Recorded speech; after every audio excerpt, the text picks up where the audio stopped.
সম্মানিত প্রিয় ভিউয়ার্স, আপনারা আমার পক্ষ থেকে সালাম গ্রহণ করবেন। আসসালামু আলাইকুম ওয়া রাহমাতুল্লাহি ওয়া বারাকাতুহু। আজকে কিছু গুরুত্বপূর্ণ কথা আপনাদের সাথে শেয়ার করব। কথাগুলো দয়া করে যদি মনোযোগ দিয়ে শুনেন তাহলে অবশ্যই উপকৃত হবেন এবং কিছু জানতে পারবেন, এবং আমার কথাগুলো যদি আপনাদের ভালো লেগে থাকে তাহলে অবশ্যই শেয়ার করে দিবেন। তো কথাগুলো হচ্ছে, আমরা যারা হজ করতে যাই বা আমরা যারা আল্লাহর ইবাদত করতে যাই, সেটা হোক জুমার নামাজ, সেটা হোক ফজরের নামাজ, সেটা যেই কোনো ইবাদত হোক, আমরা যখন আল্লাহর ইবাদত করতে যাই তখন আমরা আমাদের মনে অন্তরে একটা জিনিস থাকে, সেটা হচ্ছে আমরা আল্লাহ পাককে খুশি করার জন্য, রাজে খুশি করার জন্য, তাকে সন্তুষ্ট করার জন্য আমরা ইবাদত বন্দী করে থাকি। এটা আমার সাথে আপনারা অবশ্যই একমত হবেন। আমরা সব ইবাদতেই শুধুমাত্র আল্লাহ পাকের সন্তুষ্টির জন্য করে থাকি, এছাড়া অন্য কারোর জন্য না। তাহলে আমরা যারা হজ করতে যাই অথবা জুমার নামাজ পড়তে যাই অথবা যে কোনো ইবাদতে যাই, তখন আমরা একটা মোবাইল ফোন নিয়ে যাই, আমরা ছবি তুলি, আমরা ভিডিও করি, আমরা হজে গেলে আমরা ভিডিও করি, আমরা যখন তাওয়াফ করি তখনও ভিডিও করি, যখন আমরা নবীজির রওজা মোবারক জিয়ারত করি তখনও আমরা ভিডিও করি, ছবি তুলি, যখন আমরা সাফা মারা দৌড়াদৌড়ি করি তখনও আমরা ভিডিও করি।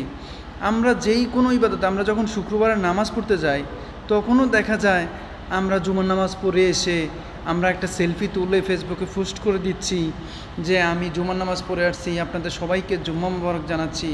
হ্যাঁ, এটা আসলে কতটুকু যুক্তিযুক্ত আমার এই ছোট ক্ষুদ্র ব্রেনে আমার ধরে না ভাই।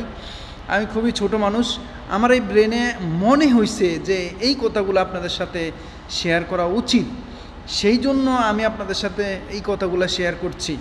কারণ ইবাদত তো শুধু আল্লাহ পাকের জন্য, মানুষকে দেখানোর জন্য না।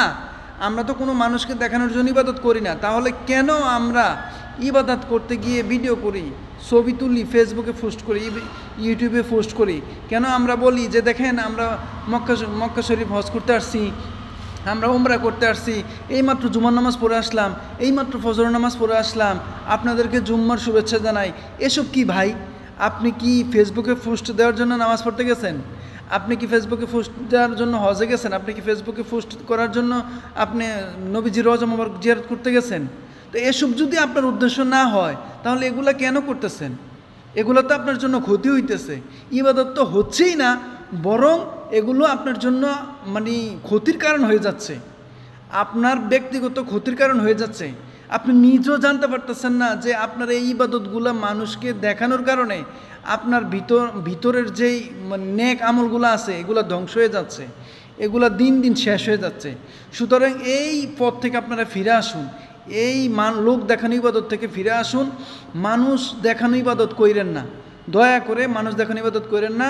আমার কথাগুলো আপনাদেরকে কষ্ট দেওয়ার জন্য বলি নাই, কেউ আমার কথা কষ্ট পাবেন না, শুধুমাত্র বাস্তবতা আপনাদের সামনে তুলে ধরলাম।